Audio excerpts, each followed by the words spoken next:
Longplay 4K Review, Medal of Honor Elite Assault Breakthrough. It's good to be a small independent game studio. Like TKO Software, for example. You quietly cook up simple arcade games for cell phones, and then one day you get a call in your office. On the other end of the line is Electronic Arts. We'd like to offer you to do an add-on for Medal of Honor Elite Assault. The small independent workforce, unable to believe their ears, slumps to the floor in unison. Okay.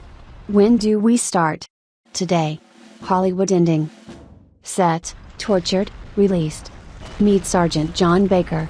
This simple American guy will be your favorite superhero for the next 4 hours. That's how long it takes to complete the game's 11 missions. The silent but dangerous protagonist visits Tunisia in the midst of the famous African campaign of the Allied forces, and a little later, Italy. He gets wet in the pouring rain in half-ruined Anzio and Monte Cassino, fights with a sandstorm on the approaches to the Kasserine Pass, destroys enemy ships, takes a quick look at the local architecture, rides on a railroad tank and shoots. The imagination of the developers, which was winding a thin stream in the original game, finally dried up together with even more meager knowledge about the Second World War. If the authors of Medal of Honor Elite Assault drew their inspiration from Spielberg's Saving Private Ryan, and Spearhead was two-thirds gamization of the miniseries Band of Brothers, then Breakthrough turned into a semi-arcade something, poorly correlated with real events. The local war is nothing more than a colorful show named after Sergeant Baker, full of crooked scripts, sloppy twitching of strings and white pianos in the bushes. When you press an invisible button, untold crowds of enemy soldiers jump out from behind the same tree. For our sake they dance, shout, throw grenades and die, wiggling amusingly before their death, but, against all laws of logic, forgetting to share their weapons with us. For our sake, trucks explode, bombs and airplanes fall, cleverly blocking the forbidden sections of the levels, and only brave John is able to stop the endless advance of Rommel's units by activating the appropriate trigger. Superman lives.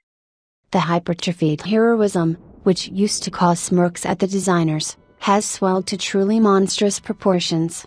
If you can find 5 more of these Bakers and make a squad of them, the resulting strike team can easily take over the planet. In Mohei, we often had to run away from superior enemy forces. In Breakthrough, fleeing is the domain of cowards. We systematically sweep the terrain, shooting everything that moves, from infantry to heavy tanks, accomplishing the tasks of entire battalions. John, send 6 well-fortified artillery positions to the Mother of God, yells the commander. It's easy, sir, no problem. To take by storm a village swarming with Italians Alderton, and then, entrenched on the 2nd floor of a dilapidated church, single-handedly destroy a dozen tanks from a dead mortar? So this is our Superman, don't you dare doubt it, he can do it. With the help of Quickload, of course, because the authors had no time to check the level of difficulty of the missions sucked out of their fingers. The final battle for the castle is nightmarish. Before throwing out in the credits, the authors bombard us with so many enemies that they would be enough for a couple of shooters.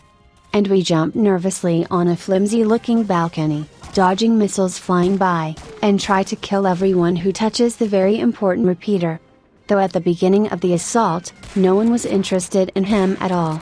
But as soon as Jack got to the radio operator's room size, the Hitlerites panic-stricken. This is Jack Baker. He's the only one capable of calling in the Air Force. Blow up the antenna, Chanel. No, dear Schnapps lovers, game over. Another medal for bravery, in the studio. In general, only one thing is pleasing, the military patriotic farce lasts only 4 hours and manages to bring the audience only to a weak boil. About the rest. Weapons, multiplayer and other things are not impressive. We have played Battlefield 1942, we know. The arsenal has expanded due to the Italian-made guns. In the network game there are added a grenade launcher and mines. The attention of gourmets is offered a new mode Liberation and, only, 3 maps in addition. The engine and graphics have not changed one iota. Breakthrough actively uses models and textures of the original Mohe, where there were already Tunisia and destroyed European cities. Levels are still strictly linear and resemble the scenery of a Disney attraction. Lights are on again in empty houses, villages flaunt buildings without doors, ambient life is absent. It's like it was cut out of cardboard. You don't play. You uninstall. It remains only to state the inglorious end of Medal of Honor Elite Assault Line, which was bent by the fault of greedy Electronic Arts.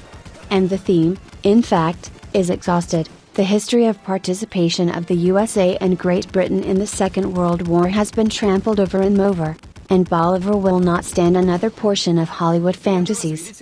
The only thing left in reserve is the Pacific Theater of War, which will be milked by Ma Pacific Assault and its relatives. Let's wish them not to fall to the level of Breakthrough.